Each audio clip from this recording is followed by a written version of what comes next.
Hello aspirant, again welcome all of you in our YouTube channel CGPSC Sources Academy. I am Dinendra Sinha. I reconnect all of you through this video for describe Chhattisgarh budget related various dimension. We know this video source of our government and which sector allot money. So watch our video till the end. 2023-24 के लिए जो budget अनुमानित किया गया है उसमें से 46% हिस्सा राज्य के स्वयं के का राजस्व है। केंद्र से प्राप्तियां 41% होना है। पूंजीगत प्राप्तियां 13% है। राज्य के स्वयं के कर राजस्व में 46% में से 31% राज्य के स्वयं का कर राजस्व है और शेष 15% स्वयं का करेत्तर राजस्व है। वहीं केंद्र से जो प्राप्तियां हैं उसमें केंद्रीय करों में राज्य का हिस्सा 29% है और केंद्र से अनुदान के रूप में हमें 12% प्राप्त होगा। शुद्ध रोक ऋण में पूंजीगत प्राप्तियों में से शुद्ध रोक ऋण 10% और शुद्ध लेखा प्राप्तियां 3% है।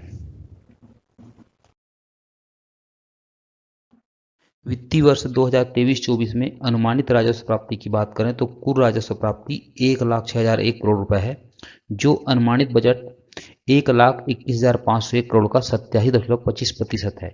वहीं अनुमानित पूंजीगत प्राप्तियां 15,500 करोड़ है, जो कि अनुमानित बजट का 12.75% है। अनुमानित बजट के 27.25% हिस्से में से राज्य का स्वयं का राजस्व 56,200 करोड़ रुपए है, जो कि राजस्व प्राप्ति का 53% है। अर्थात 56,200 रुपया में से राज्य का स्वयं का कर राजस्व 38,000 है, जो कि राज्य के राजस्व का 68% है। वहीं शेष 32% हिस्सा करेत्तर राजस्व का है, जो कि राशि की बात की जाए तो यह आंकड़ा 18,200 करोड़ रुपए है। केंद्र से प्राप्त राजस्व कुल राजस्व प्राप्ति में योगदान 49,800 है, जो राजस्व प्राप्ति में हिस्सेदारी के हिसाब से देखें तो 47% है। इस 49,800 में से 70% हिस्सेदारी केंद्रीय करों का है। इसे राशि में गणना की जाए तो यह आंकड़ा 34,801 करोड़ रुपए है। शेष 30% राशि अर्थात 15,000 करोड़ केंद्रीय अनुदान मद से प्राप्त होना अनुमानित है। इस 15,000 में से केंद्रीय रूप से प्रायोजित योजनाओं के लिए 11,887 करोड़ रुपए, वित्तीय आयोग से अनुदान 2,181 करोड़ रुपए, राज्यों को अन्य अंतरण 932 करोड़ रुपए है। पूंजीगत प्राप्ति मद से 15,000 करोड़ प्राप्ति का अनुमान है, जो अनुमानित बजट प्राप्ति 1,21,501 करोड़ का 12.75% है। इस पूंजीगत प्राप्ति से 74% हिस्सा शुद्ध रोक ऋण है, जो राशि में 11,500 करोड़ है। 24% हिस्सा अर्थात 3,700 करोड़ रुपए निवल लोक लेखा प्राप्तियां हैं व 300 करोड़ अर्थात 2% ऋण व अग्रिम वसूली से प्राप्त होने का अनुमान है। 2023-24 के विभिन्न मदों में हुई प्रगति को बेहतर तरीके से समझने के लिए यह जानना जरूरी है कि 2022-23 के बजट में राज्य सरकार द्वारा क्या अनुमान किए गए थे। 2022-23 के बजट 1,04,000 करोड़ में से 85.65% हिस्सेदारी राजस्व प्राप्ति की थी व शेष 14.35% हिस्सेदारी अर्थात 14,927 करोड़ रुपये पूंजीगत प्राप्ति का अनुमान था। राजस्व प्राप्ति में राज्य व केंद्र दोनों का योगदान 50-50% था। हमने वित्तीय वर्ष 2022-23 और 2023-24 में राज्य द्वारा अनुमानित बजट और कहां से कितनी कितनी राशि प्राप्त हो रही है दोनों को देखा है। अब हम उसका तुलनात्मक ओवरव्यू देख लेते हैं।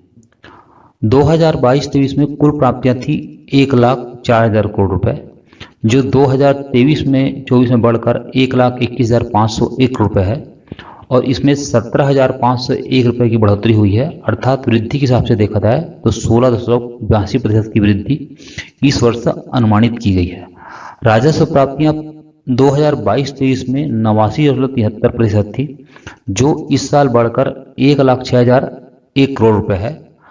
इसमें 16,928 करोड़ की वृद्धि हुई है, जो प्रतिशत में देखा जाए तो 19.4% है। राज्य का स्वयं का राजस्व पिछले साल 44,500 करोड़ था, जो इस साल बढ़कर 56,200 करोड़ रुपया हो गया है। इसमें 11,700 करोड़ की वृद्धि हुई है। इस मद में 26.29% की वृद्धि हुई है।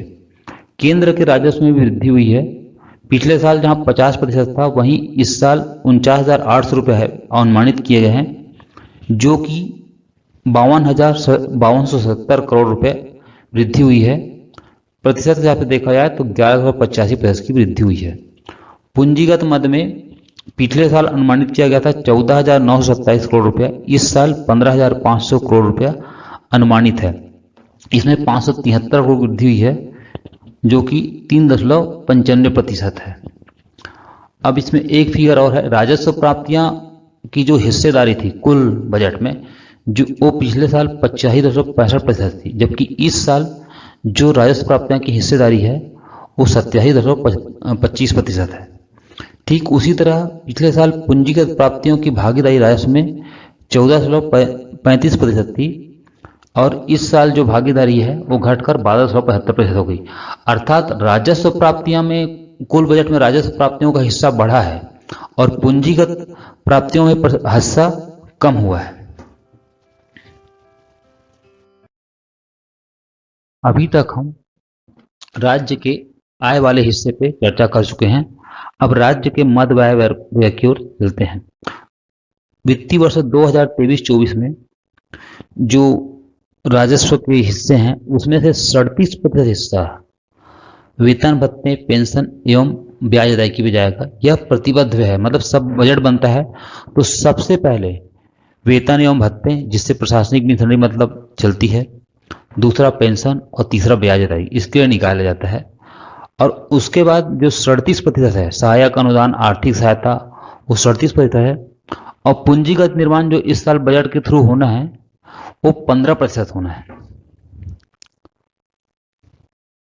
राज्य के क्षेत्रवार व्यय को समझते हैं।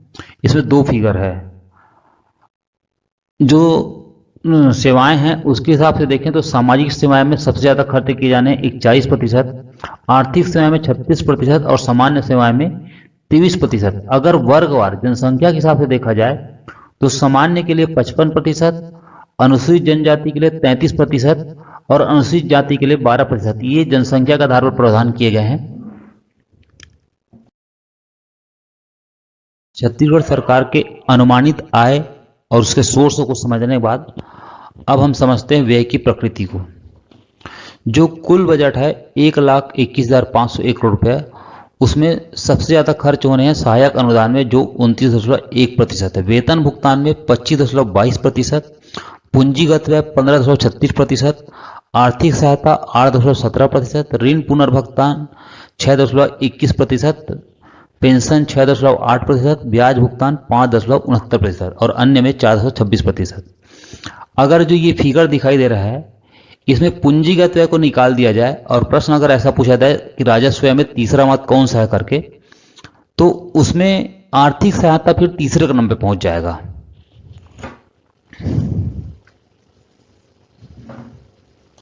हम वित्तीय वर्ष 2023-24 के लिए टॉप के जो 10 विभाग है उनके लिए जो अनुमानित बजट निर्धारित किए गए हैं उस पर चर्चा करते हैं।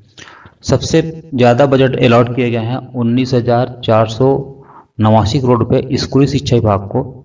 उसके बाद पंचायत एवं ग्रामीण विकास विभाग को 10,329 करोड़, कृषि विभाग को 10,070 करोड़, लोक निर्माण विभाग को 7,652 करोड़, ऊर्जा विभाग को 6,665 करोड़, गृह विभाग को 6,520 करोड़, खाद्य एवं नागरिक आपूर्ति विभाग को 6,464 करोड़, लोक स्वास्थ्य एवं परिवार कल्याण को 5,497 करोड़, नगरीय प्रशासन विभाग को 5,361 करोड़, जल संसाधन विभाग को 3,607 करोड़।